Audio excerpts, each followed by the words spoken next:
കഴിഞ്ഞ ആഴ്ച പാർലമെൻറ്റിൽ കേന്ദ്ര ഗവൺമെൻറ് അവതരിപ്പിച്ച വഖഫ് സംബന്ധമായ ഭേദഗതി ബില്ല് ശക്തമായ പ്രതിഷേധം നാടൊട്ടുക്കും നടന്നുകൊണ്ടിരിക്കുകയാണ്. പാർലമെൻറ്റിൽ തന്നെ പ്രതിപക്ഷം അതിനെ ശക്തമായി എതിർക്കുകയും പിന്നെ അത് JPCക്ക് വിടുകയുമാണ് ചെയ്തത്. കാലങ്ങളായി വഖഫ് എന്നുള്ളത് അതൊരു അവകാശമാണ്, വിശ്വാസികളെ സംബന്ധിച്ചിടത്തോളം അവകാശമാണ്, ഭരണഘടനാപരമാണ് വഖഫ് സ്വത്തുക്കൾ. എന്നാലിപ്പോൾ നേരത്തെ തന്നെ പാർലമെൻറ്റ് വഖഫ് സംബന്ധമായിട്ടുള്ള വിഷയങ്ങളിൽ തീരുമാനങ്ങൾ എടുത്തിട്ടുണ്ട്. ശക്തമായ നിയമം ഇവിടെ നിലനിൽക്കുന്നുമുണ്ട്. അപ്പോൾ അതിനൊക്കെ മറികടന്നുകൊണ്ട് ദുരുദ്ദേശപരമായിട്ടുള്ള ഭേദഗതികളുമായിട്ടാണ് ഇപ്പോൾ കേന്ദ്ര സർക്കാർ ബില്ല് അവതരിപ്പിച്ചിട്ടുള്ളത്. അത് അതിൽ ശക്തമായി പ്രതിഷേധിക്കുക ഞങ്ങൾക്കുള്ള, അതായത് ഇവിടെ കാലങ്ങളായി തുടർന്നുകൊണ്ടിരിക്കുന്ന കീഴ്വഴക്കങ്ങൾ, വഖഫ് സംരക്ഷണം സംബന്ധിച്ചുള്ള കീഴ്വഴക്കങ്ങൾ, അതിപ്പോൾ ഈ ഭേദഗതിയിലൂടെ ഏകപക്ഷീയമായി വഖഫ് കയ്യേറ്റം ആരെല്ലാമാണ് ചെയ്ത് അവർക്ക് വിട്ടുകൊടുക്കുവാനുള്ള ഒരു പദ്ധതിയുടെ, നിഗൂഢമായ ഒരു പദ്ധതിയുടെ ഭാഗമായിട്ടാണ് ഇതിനിപ്പോൾ ഞങ്ങൾ മനസ്സിലാക്കുന്നത്.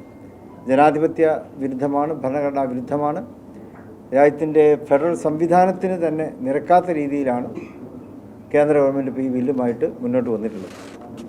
കേരളത്തെ സംബന്ധിച്ച് നമുക്കറിയാം, ഇവിടെ വഖഫ് സ്വത്തുക്കൾ വളരെ സത്യസന്ധമായും സുതാര്യമായും കൈകാര്യം ചെയ്യപ്പെടുന്ന ഒരു സംസ്ഥാനമാണ്. നമ്മുടെ വഖഫ് ബോർഡൊക്കെ കാലങ്ങളായി വളരെ സത്യസന്ധമായി പ്രവർത്തിച്ചു വരുന്ന കീഴ്വഴക്കമാണുള്ളത്.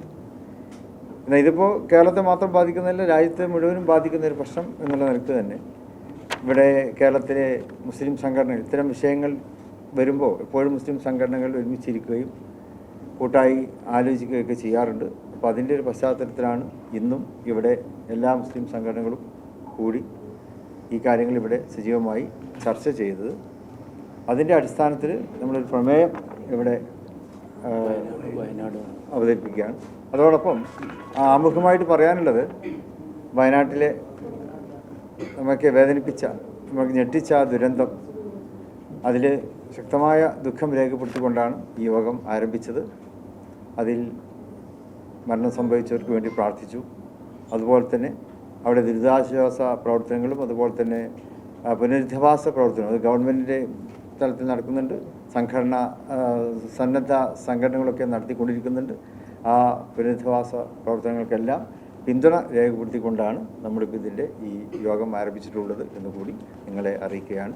ഇവിടെ കൂടിയിരിക്കുന്ന സംഘടനകൾ മതേതര കക്ഷികളുമായി യോജിച്ച് എപ്പോഴും ഇത്തരം വിഷയങ്ങളൊക്കെ വരുമ്പോൾ കൂടി ചേരുന്ന പ്രധാനപ്പെട്ട എല്ലാ സംഘടനകളും ഇവിടെ സന്നിഹിതരാണ്. ഒരു സംഘടനയും ഒഴിവില്ല കേരളത്തിൽ പ്രവർത്തിക്കുന്നു. പൊതുവായുള്ള തീരുമാനം, ഇതിന് ഈ യോഗം എടുത്തൊരു തീരുമാനം എന്നുള്ളത്, ഈ നീക്കത്തിനെതിരെ കേന്ദ്ര ഗവൺമെൻറ്റിൻ്റെ ഈ നീക്കത്തിനെതിരെ രാഷ്ട്രീയമായിട്ടും അതുപോലെ തന്നെ നിയമപരമായിട്ടും അതിനെ നേരിടുക എന്നുള്ളത് തന്നെയാണ്. അതിനുവേണ്ടി പ്രതിപക്ഷ നേതാക്കളുമായിട്ടൊക്കെ കൂടിക്കാണാനും തീരുമാനിച്ചിട്ടുണ്ട്. സർവകക്ഷികളൊക്കെ കൂടിക്കാണാനും തീരുമാനിച്ചിട്ടുണ്ട്. പിന്നെ ലോക്സഭയിൽ ഇത് അവതരിപ്പിക്കപ്പെട്ടപ്പോൾ പ്രതിപക്ഷ കക്ഷികൾ, പ്രത്യേകിച്ച് ഇന്ത്യ അലയൻസിൻ്റെ ഭാഗമായിട്ട് പ്രതിപക്ഷ കക്ഷികൾ അതിന് ശക്തമായി അതിനെ എതിർത്തു. അതിൽ ഞങ്ങൾക്കെല്ലാം അങ്ങേയറ്റത്തെ ചാരിതാർത്ഥ്യമുണ്ട്. അവർക്ക് പ്രത്യേകമായിട്ടുള്ള അഭിനന്ദനങ്ങൾ കൂടി ഈ യോഗം അർപ്പിച്ചിട്ടുണ്ട്, നന്ദി രേഖപ്പെടുത്തിയിട്ടുണ്ട്. കേരളത്തിനും പ്രാതിനിധ്യമില്ല. കേരളത്തിലുള്ള മുസ്ലിം MP-മാരൊക്കെ ഉണ്ടല്ലോ. സാധാരണഗതിയിൽ ദേവസ്വം ബോർഡിലാണെങ്കിൽ ബന്ധപ്പെട്ട വിശ്വാസി സമൂഹം, വഖഫ് ബോർഡിലാണെങ്കിൽ ബന്ധപ്പെട്ട വിശ്വാസി സമൂഹം, ഇതൊക്കെയാണ് രാജ്യത്ത് വരെയുള്ള കീഴ്വഴക്കം. അപ്പം അങ്ങനെ ന്യായമായും മുസ്ലിം ലീഗിൻ്റെ ഒരു പ്രതിനിധി വരേണ്ടതാണ്, വന്നില്ല. ലോക്സഭയിൽ തന്നെ അതിൽ പ്രതിഷേധം ഉയർന്നിരുന്നു. കോൺഗ്രസ് ആ കാര്യം അവിടെ തന്നെ പറഞ്ഞിരുന്നു. ഇതൊക്കെ വളരെ ദുരുദ്ദേശപൂർവ്വം ചെയ്യുന്ന കാര്യങ്ങളാണ്. ഇപ്പോൾ അവർക്ക് ഭൂരിപക്ഷമുള്ള ഒരു കമ്മിറ്റിയാണ് രൂപീകരിച്ചിരിക്കുന്നത്.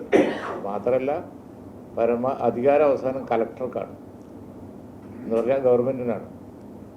അപ്പോൾ ഇതൊക്കെ വളരെ മോശമായ, അടിസ്ഥാനപരമായി ഫണ്ടമെൻ്റൽ റൈറ്റിന് തന്നെ എതിരായിട്ടുള്ള ഒരു സംഗതിയാണ്.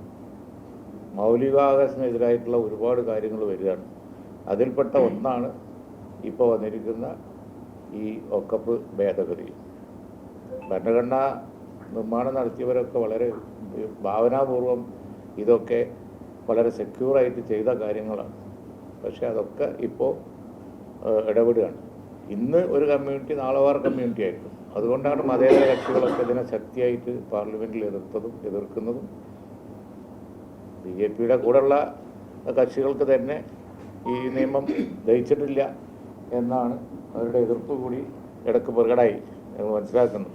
അതുകൊണ്ട് ഇതിനെ ഒരു നിലക്കും ഇത് നമ്മുടെ രാജ്യത്തെ അന്തരീക്ഷത്തിൽ യോജിച്ച ഒന്നല്ല. അതാണ് മതേതര കക്ഷികളുടെ കൂടെ JPC-യുടെ തീരുമാനങ്ങൾ വരട്ടെ, നിരീക്ഷിച്ചുകൊണ്ടിരിക്കുകയാണ്. പാർലമെന്റിൽ എല്ലാവരും ഒറ്റക്കെട്ടായിട്ട് എതിർത്തല്ലോ.